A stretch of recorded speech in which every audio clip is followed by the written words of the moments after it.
Me encanta la música que estoy escuchando. ¿Cómo les va? Aquí nos encontramos nuevamente con un nuevo video, con el sembrador. Todos somos sembradores en el campo del Señor. ¿Qué tal? ¿Cómo les va? ¿Cómo andan? ¿Cómo han pasado la semana? Y bien, nos encontramos de vuelta para preparar la Eucaristía de este próximo domingo, que es el último domingo del tiempo ordinario, conocido como el domingo de la fiesta de Jesucristo, Rey del Universo. Una fiesta cargada de una profunda espiritualidad mesiánica, una fiesta que nos hace ver que somos regidos, somos hijos de un Rey misericordioso que quiere nuestro bien, un Rey que quiere nuestra salvación.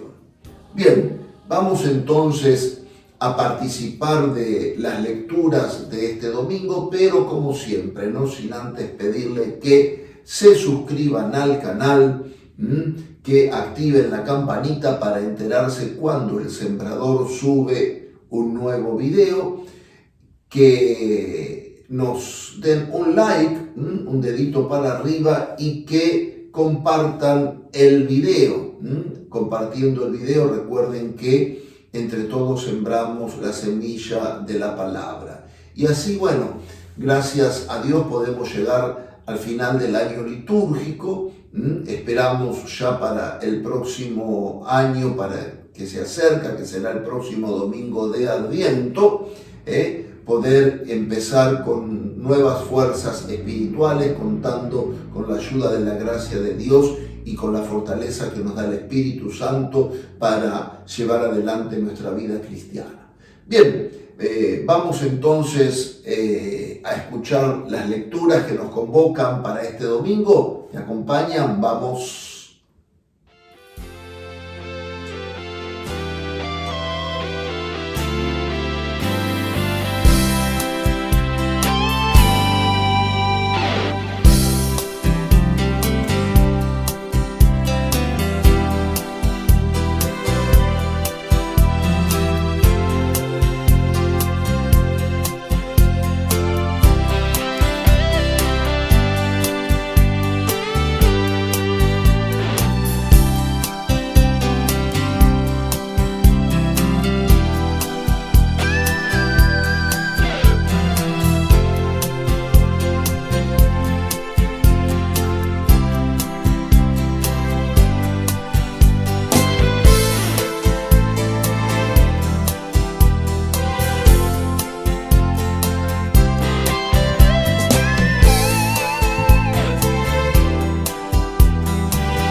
Lectura de la profecía de Daniel. Yo estaba mirando en las visiones nocturnas y vi que venía sobre las nubes del cielo como un hijo de hombre. Él avanzó hacia el anciano y lo hicieron acercar hasta él. Y les fue dado el dominio, la gloria del reino, y lo sirvieron todos los pueblos, naciones y lenguas. Su dominio es un dominio eterno que no pasará, y su reino no será destruido. Palabra de Dios. Te alabamos, Señor. En esta primera lectura nos volvemos a encontrar con la profecía de Daniel, igual que el domingo pasado. Pero en este caso, en este capítulo 7 de Daniel, aparece un concepto profético que lo está usando Daniel y que después lo va a retomar Jesucristo, que es el concepto del Hijo del Hombre, ¿sí? Este concepto del Hijo del Hombre, Jesucristo lo va a utilizar nada más y nada menos que 80 veces en el Evangelio para autodenominarse.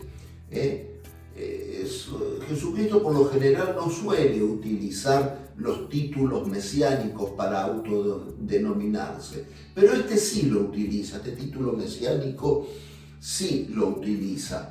¿Por qué? Porque el Hijo del Hombre está mostrando la condición terrenal, humana de Jesucristo, y está mostrando a Jesucristo desde la kenosis. Recordemos lo que es la kenosis, esa palabra griega que significa el anonadamiento. Esa kenosis comienza cuando Jesucristo se encarna en el seno purísimo de María por acción del Espíritu Santo, y comienza a compartir toda la vida del hombre, en las alegrías y en las tristezas, sin tener en cuenta, como dice San Pablo en la carta a los Filipenses, sin tener en cuenta su condición divina. Por eso es que Jesucristo va a utilizar este término que Daniel está utilizando de manera profética, Dice, vi venir sobre las nubes del cielo como hombre. ¿Qué está anticipando? Está anticipando la venida gloriosa de Jesucristo, de Jesucristo que viene de manera gloriosa, valga la redundancia, a juzgar a los vivos y a los muertos. Lo ve venir sobre las nubes del cielo, Y dice que avanzó hacia el anciano y que este anciano le dio el poder y el reino y la gloria. ¿Qué significa? Este anciano es Dios que le concede es Dios Padre que le concede al Hijo toda la realeza del universo por haber sido fiel y obediente. En la segunda lectura, en la del Apocalipsis, vamos a encontrar que Jesucristo es denominado con el título de testigo fiel, por haber cumplido fielmente la voluntad del Padre. Vuelvo a la carta a los Filipenses. Por haber cumplido esa voluntad del Padre, Dios lo exaltó y le dio el nombre que está sobre todo nombre. Es decir, lo ha constituido en Rey y Señor de todo el universo. Pero quiero volver un poquitito sobre el concepto de Hijo de Hombre para poder entender mejor a Jesús. ¿Por qué Jesucristo utiliza el término hijo? Dijimos recién, resalta la kenosis, resalta el aspecto humano de Jesucristo. Y Jesucristo, mostrándose al hombre con aspecto humano, logra captar al hombre para Dios. Es decir, Jesucristo, en su condición de hombre, en su condición humana, rescata a todo el hombre, y lo salva. Que ese es el objetivo de la encarnación. Por eso que Jesucristo insiste mucho en este término mesiánico de Daniel, mesiánico y profético a la vez de Daniel, el Hijo del Hombre, el Hijo del Hombre, es decir, el Hijo de esta tierra, el Hijo de esta generación, el Hijo que viene a compartir, aquel Hijo de Dios que, sin tener en cuenta su condición divina, resalta su condición humana para que el hombre pueda acercarse a Él. Es decir, si Jesucristo hubiera aparecido con aspecto puramente glorioso, si Jesucristo no hubiera utilizado el lenguaje humano, nunca hubiera sido posible establecer su reino en este mundo, nunca hubiera sido posible que Él conquistara al hombre para la vida eterna y que pudiera inundar de gracia la naturaleza humana a la cual vino a santificar.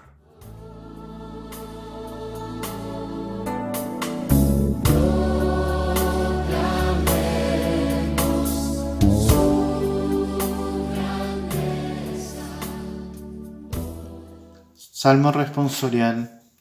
Reina el Señor, revestido de majestad. El Señor se ha revestido, se ha ceñido de poder. El mundo está firmemente establecido, no se moverá jamás. Tu trono está firme desde siempre, tú existes desde la eternidad. Tus testimonios, Señor, son dignos de fe. La santidad embellece tu casa a lo largo de los tiempos. El salmo que acabamos de escuchar, el Salmo 92, es un himno a la realeza del Señor, un canto de alabanza a la realeza del Señor. Muchos salmos, por ejemplo el Salmo 47, el Salmo 96, el Salmo 99, son himnos a la realeza del Señor. Reina el Señor revestido de majestad. El Señor se ha ceñido de poder. Marca el gran poder y la gran realeza que Dios tiene, como dijimos anteriormente, para conquistar y poder gobernar a su pueblo. Pero siempre tenemos que entender que este poder, esta realeza del Señor, el Señor la ejerce desde la misericordia. Es la gran revelación al pueblo de Israel. Es el testimonio de fe, es el testimonio que tiene que vivir el pueblo de Israel. Tu testimonio, Señor, son dignos de fe. Dice la última estrofa. La santidad embellece tu casa. ¿Cuál es la santidad que embellece la casa de Dios? Cuando habla acá se refiere, por un lado, desde el punto de vista cronológico, histórico, se refiere a la casa de Israel, a la casa, al pueblo de Israel. Pero desde un punto de vista profético sabemos que está hablando de la iglesia. Bueno, todo ese poder que Dios tiene es el que le da belleza a toda la creación. La santidad embellece, la santidad le da plenitud a tu casa, le da esplendor a tu casa. Eso a la casa de Israel, a la iglesia, eso le viene de Dios.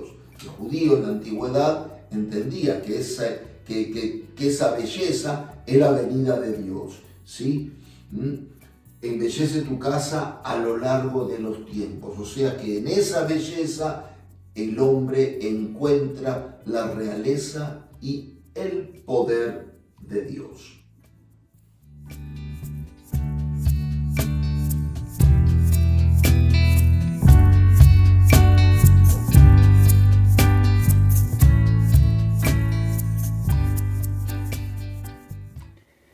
Lectura del libro del Apocalipsis. Jesucristo es el testigo fiel, el primero que resucitó de entre los muertos, el Rey de los reyes de la tierra. Él nos amó y nos purificó de nuestros pecados por medio de su sangre, e hizo de nosotros un reino sacerdotal para Dios su Padre. A Él sea la gloria y el poder por los siglos de los siglos. Amén. Miren, Él viene entre las nubes, y todos los verán, aun aquellos que lo habían traspasado. Por Él se golpearán el pecho todas las razas de la tierra. Sí, así será. Amén.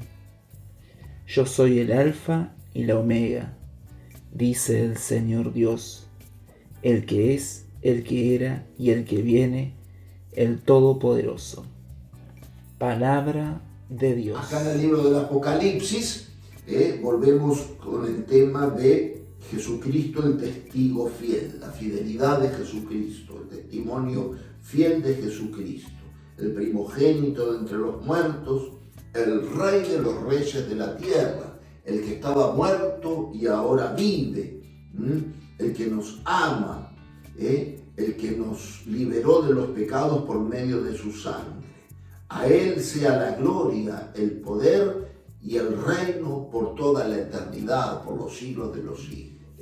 O sea, el Apocalipsis está en primer lugar haciendo un canto de alabanza a la redención obrada por Jesucristo. Él nos ama, nos liberó de nuestros pecados por medio de su sangre, hizo de nosotros un reino sacerdotal.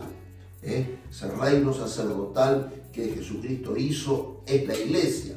La iglesia es un reino de sacerdotes, profetas y reyes. Sacerdotes, esto ya lo habíamos hablado hace 1 o 2 videos atrás. Sacerdotes porque el cristiano tiene un modo de ejercer el único sacerdocio de Jesucristo. Un modo de ejercer el único sacerdocio de Jesucristo, como nos enseña la iglesia, de manera laical, de manera ministerial. Esas son las dos formas que se ejerce el único y verdadero sacerdocio de Jesucristo. Ese sacerdocio es el que le da unidad y cohesión a la iglesia, es decir, así como en Cristo están unidas las dos naturalezas, la naturaleza humana y la naturaleza divina, y eso hace que su sacerdocio permanezca para siempre, de la misma manera el sacerdocio de Jesucristo, que es divino, está unido a la iglesia, que es humana, y ejerce y da la posibilidad a los laicos y a los presbíteros, a los obispos, etcétera, de ejercer acciones sobrenaturales, acciones sacerdotales. Un pueblo de profetas, ¿por qué? Porque todo cristiano por el bautismo está capacitado para predicar la palabra de Dios de distintos modos, igual que en el sacerdocio, de un modo ministerial, los presbíteros, los obispos, los diáconos, todos en comunión con el Papa, con los obispos, etc. Predicar la palabra, enseñar lo que Jesús enseñó. El laico, a través también de la palabra, ¿por qué no? Pero por sobre todas las cosas a través del testimonio y del ejemplo.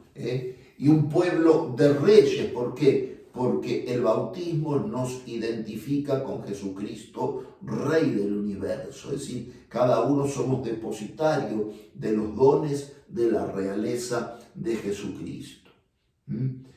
Y bueno, y preanuncia el libro del Apocalipsis, ya que a esta generación tanto le gustan las profecías,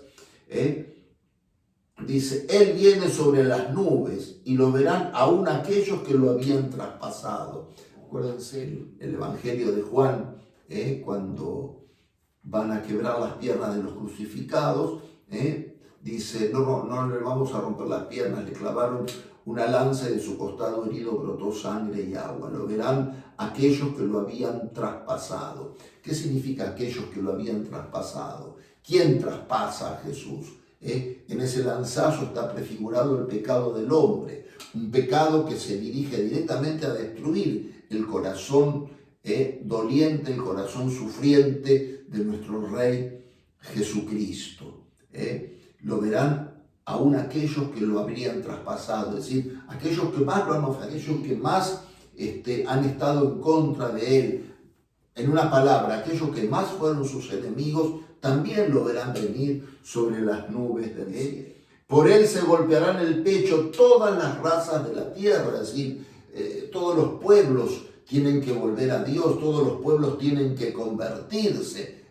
Por él se van a golpearse el pecho, es un signo de arrepentimiento. Cuando la iglesia nos golpeamos el pecho, que muchas veces es una de las críticas que nos hacen a los católicos, está todo el día la iglesia golpeándose el pecho. Ese golpearse el pecho es un signo externo, por eso que golpearse el pecho, repito, tiene que ser un signo externo de una realidad interna. Me golpeo el pecho si estoy realmente arrepentido, si realmente quiero convertirme de mi pecado.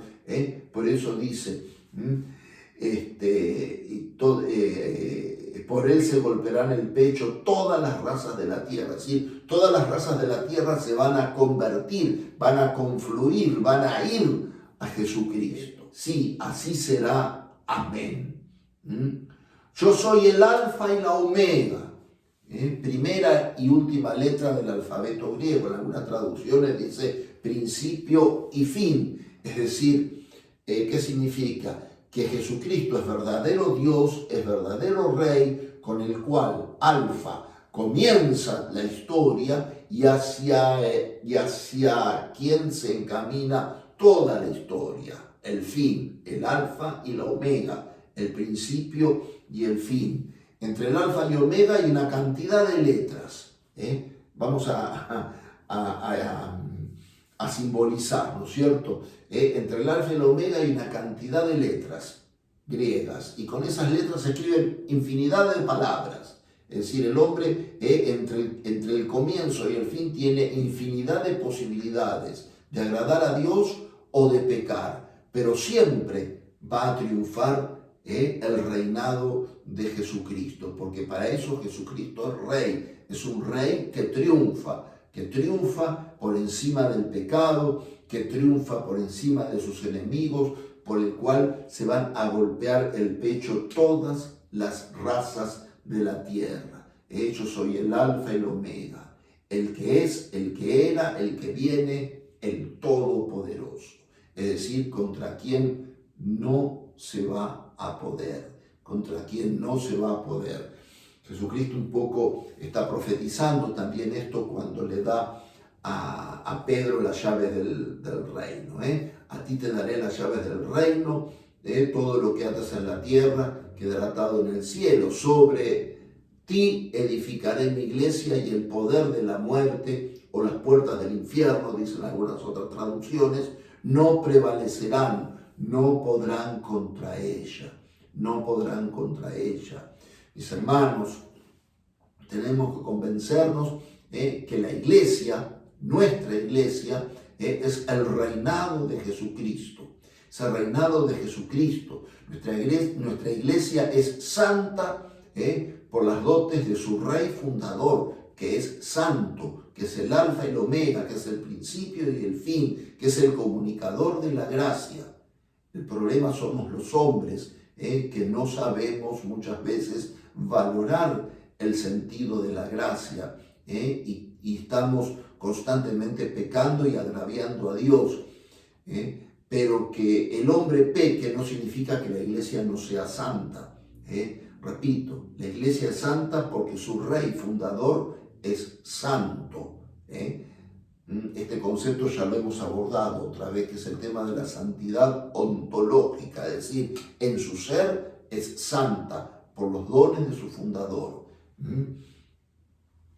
Eso tiene que ir acompañado de la santidad moral, que es lo que cada uno de los miembros tenemos que tratar de cultivar, sobreponiéndonos a nuestra debilidad humana.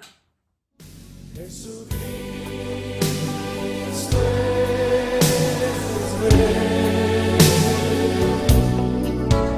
Jesucristo es Rey. Del Evangelio de nuestro Señor Jesucristo según San Juan. Pilato llamó a Jesús y le preguntó: ¿Eres tú el Rey de los judíos? Jesús le respondió: ¿dices esto por ti mismo u otros te lo han dicho de mí? Pilato replicó: ¿Acaso yo soy judío? Tus compatriotas y sumos sacerdotes te han puesto en mis manos. ¿Qué es lo que has hecho? Jesús respondió: mi realeza no es de este mundo. Si mi realeza fuera de este mundo, los que están a mi servicio habrían combatido para que yo no fuera entregado a los judíos. Pero mi realeza no es de aquí. Pilato le dijo: ¿entonces tú eres rey? Jesús respondió: tú lo dices, yo soy rey. Para esto he nacido y he venido al mundo para dar testimonio de la verdad. El que es de la verdad escucha mi voz. Palabra del Señor. Gloria a ti, Señor Jesús. El Evangelio de Juan que acabamos de escuchar nos muestra que esa realeza de Jesucristo, ¿sí? Jesucristo quiere dejar bien claro ante los judíos. Vamos a ubicarnos en el contexto histórico. Acá hay un diálogo con Pilato. ¿Quién es Pilato? Pilato es el procurador, es decir, el representante del emperador romano, es la autoridad romana, es la autoridad invasora. ¿Sí? Muchos sabemos a lo largo de la historia del Evangelio que muchos dirán el mesianismo de Jesucristo con un mesianismo político y esperaban la liberación de Israel política, la liberación temporal, es decir, que el Mesías, muchos entendían que el Mesías era aquel enviado de Dios, para desterrar a los romanos. Entonces entendían el mesianismo de Jesucristo como un mesianismo de orden político, y Jesucristo lo deja bien claro aquí. Mi realeza no es de este mundo, así deja bien claro que su realeza no es política. Mi realeza no es de este mundo.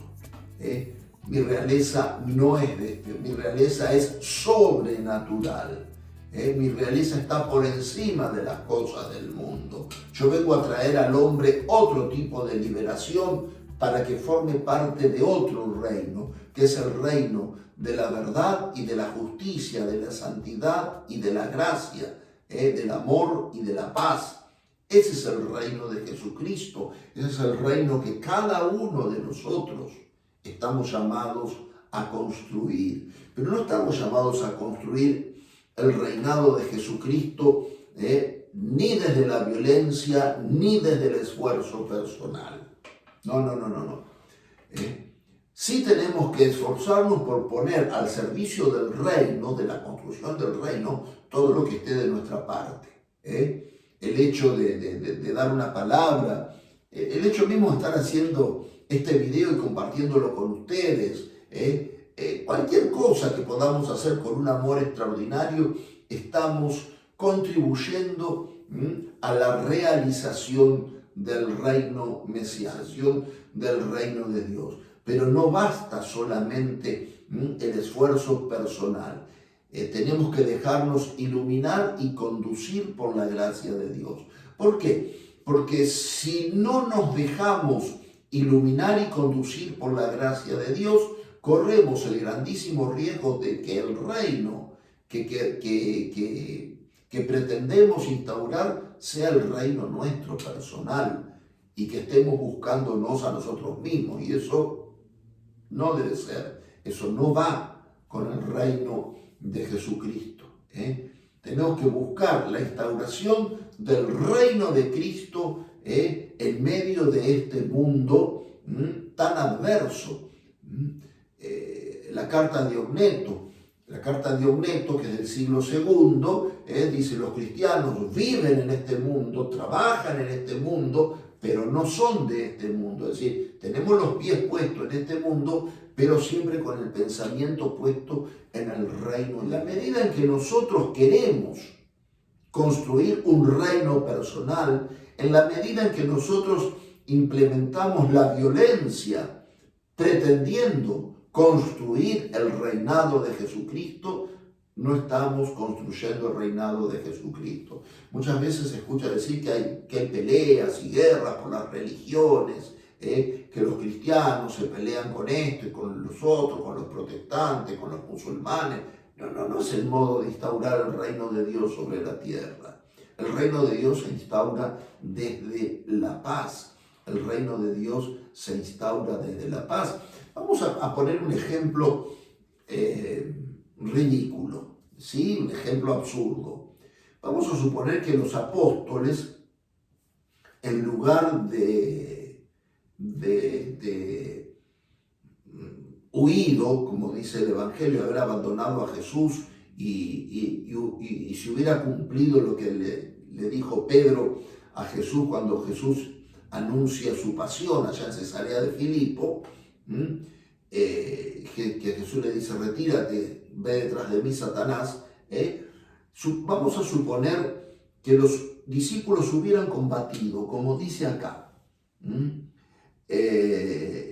Si mi realeza fuera de este mundo, los que están a mi servicio habrían combatido. Vamos a suponer que hubieran combatido. Que hubieran combatido y hubieran derrotado a aquellos que querían crucificar a Jesús y Jesús no hubiera sido crucificado. Es decir, no hubiera habido redención, no hubiera habido instauración del reino. ¿Qué hubiera habido? Hubiera habido violencia. Pues lo mismo pasa en nuestros casos.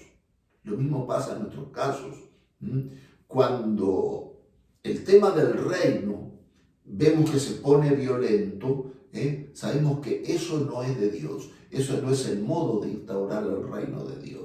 Hay mucha gente, familia, tiene miembros de una misma familia que piensan distintos. Algunos son cristianos, otros son anticristianos. Y se arman muchas veces unas guerras y unas peleas terribles de familia. Y el que es cristiano, el que cree, se piensa que de esa manera está instaurando el reino. Y no se instaura el reino de esa manera. En tu familia, si te encontrás con aquellos que no piensan como vos, que no tienen la misma fe que vos, que piensan distinto, que tienen otra creencia, más allá de pelearte, más allá de querer meterle a Dios por los ojos y por las orejas, que eso no se debe hacer, tenés que rezar por ellos, tenés que dar testimonio, tenés que demostrar de que vos no sos violento, de que vos sos constructor de un reino de paz y de justicia. Ese es el verdadero reino. Pilato le dijo a Jesús, entonces tú eres rey. Jesús estaba de una manera pacífica. Entonces tú eres rey. Jesús le respondió, tú lo dices, yo soy rey, para eso he nacido y he venido al mundo. Para ser rey, no, para dar testimonio de la verdad. Es un reino que se funda en la verdad, para dar testimonio de la verdad. Y el que es de la verdad, escucha mi voz. Entonces, cuando vos estás discutiendo con alguien por el reino, cuando esa persona capta la verdad, va a escuchar la voz de Dios. No va a escuchar tu voz, va a escuchar la voz de Dios, va a escuchar lo que Dios tiene que decirle en el corazón. A lo mejor no puede ser un buen instrumento para la instauración del reino, pero tenés que autoconvencerte de que sos nada más que un instrumento. San Francisco de Asís, Señor, hazme un instrumento de tu paz. ¿Qué era lo que le pedía Francisco? Lo tenemos a Francisco de Asís. ¿Qué era lo que Francisco le estaba pidiendo al Señor? Hazme un instrumento de tu paz, que desde tu paz yo pueda construir el reino. Y fíjense, desde la paz, desde la oración, desde la entrega, desde el testimonio, todo, estamos poniendo por ejemplo a Francisco, ¿no? Todo lo que Francisco pudo construir a su alrededor. Miren una Madre Teresa de Calcuta, yendo ahora a los tiempos modernos, desde la paz, desde la entrega, desde el silencio, cómo pudo construir el reino a su alrededor. Y eso nos tiene que pasar a cada uno de nosotros. Somos instrumentos de paz, no somos instrumentos de guerra. Mi reino no es de este mundo. Si mi reino fuera de este mundo, dice Jesús, mis amigos hubieran combatido, pero mi reino no es de este mundo. Mi reino no es de este mundo. Tenemos que convencernos de eso. Yo creo que el día que nos convenzamos de esa verdad, que el día que nos convenzamos de esa verdad, vamos a poder actuar diferente. Y entonces sí se va a poder construir el reino de Dios a mi alrededor. Sí se va a poder construir el reino de Dios a mi alrededor. Hay que saber sacrificar, hay que saber entregar, hay que saber dar. Bien, con estos pensamientos entonces nos vamos preparando para la Eucaristía del próximo domingo.